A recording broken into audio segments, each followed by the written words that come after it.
welcome back. We're going to do a quick recap of the Ableton TouchDesigner interconnections, and we're going to get right to work on setting up some effective connections in between the two programs. Go ahead and go right into our TD Ableton package. If you haven't already done so, go ahead and choose your version. Remember, there's going to be Live 11 Plus and Live 9 and 10 there, right out of your palette. Now, we're going to go and choose my install. Just for the sake of it, I'm going to hit install here. It asks you to make sure that your Ableton is closed. Update them all to 2.5. Sure. And now that we have gone ahead and done this, we can go ahead and open up our instance of Ableton. And we'll Ableton opens here. We'll take a quick look inside of the TD Ableton package. In here, there's all sorts of options. And see right away, TouchDesigner asks us if we want to put a TDA master device on the live master track. We're actually going to open up a different project here for Ableton. So I can go ahead and cancel that. So inside of my project folder for TouchDesigner, I actually have this TDA groupie set. This is the project folder inside of actual TouchDesigner. Just keeping everything local to this project. And we'll quickly look at our options inside of the TDA package, because we're going to go ahead and select a few out of these to essentially hook up our network to it. Now, let's go back. There we go. Create. You'll notice here on our main,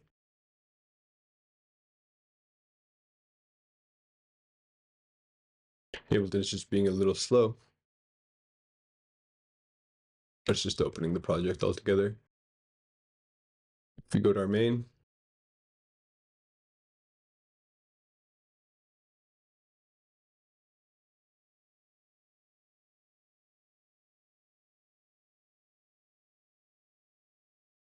we'll hit connect, TD song. Another thing we can do here is on Intermax for live devices inside of Ableton. Inside of our browser, we can just go TDA and throw in, this one's called test song, but we'll notice here that it says connected. And the critical step inside of Ableton is that inside of your settings, your control surface is set to TouchDesigner initially. That's critical. You'll be able to find that after you do that install, right down there.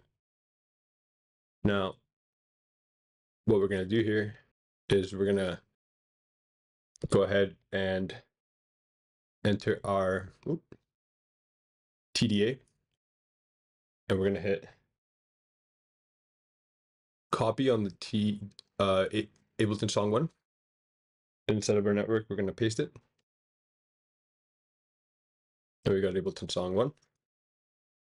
We're also going to take Ableton rack 1.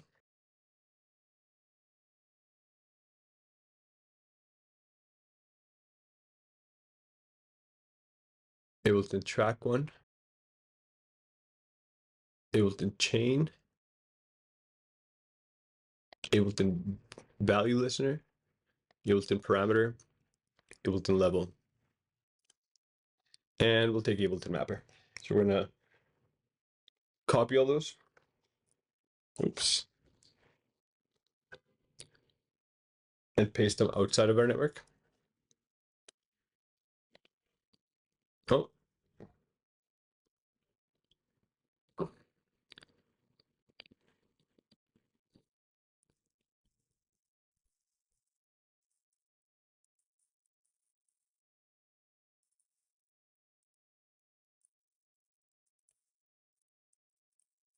I only took the one I had selected.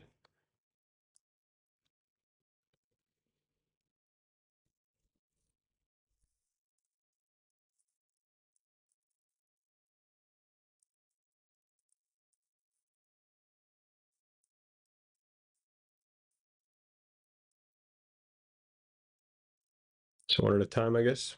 Oh, that's Ableton Rack 2. Ableton Level.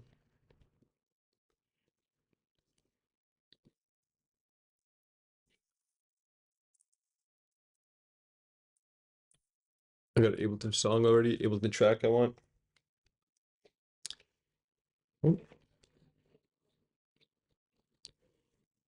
Ableton Level.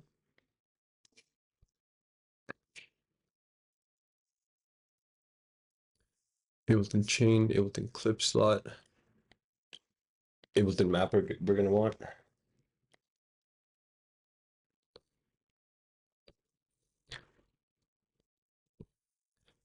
And you'll notice here, all of these operators are ready for us to start messing with and getting information off of our song. Like for instance, if I hit play here,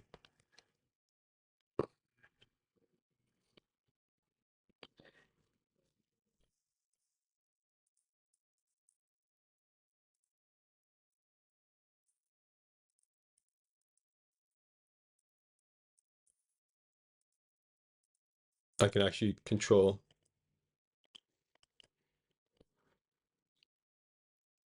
Ableton's play and stop from TouchDesigner. I can get info from the song itself.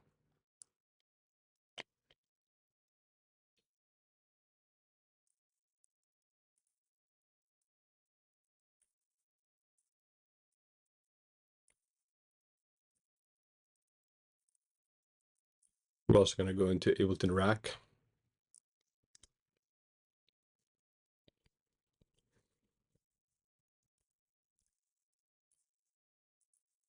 We're going to pick a track. We're actually going to pick instrument track 2. Add TDA, audio effect rack, instrument rack, MIDI effect rack.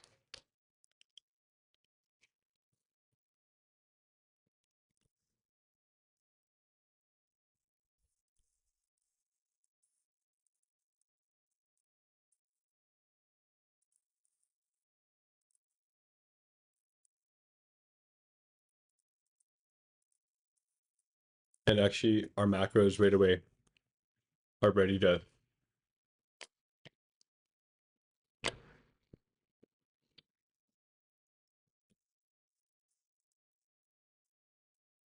we also going to be in active playtime here, but you'll see here that our macros are already mapped, considering we have chosen this instrument rack and we don't need to pick the chain on here. Now that's the basics of this, in which we can control TouchDesigner from Ableton and Ableton from TouchDesigner.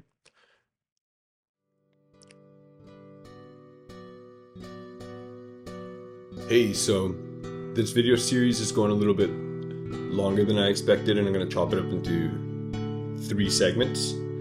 And I figured this would be a good pausing period. Thank you so much for tuning in, and the next video will be up on the feed. Thank you.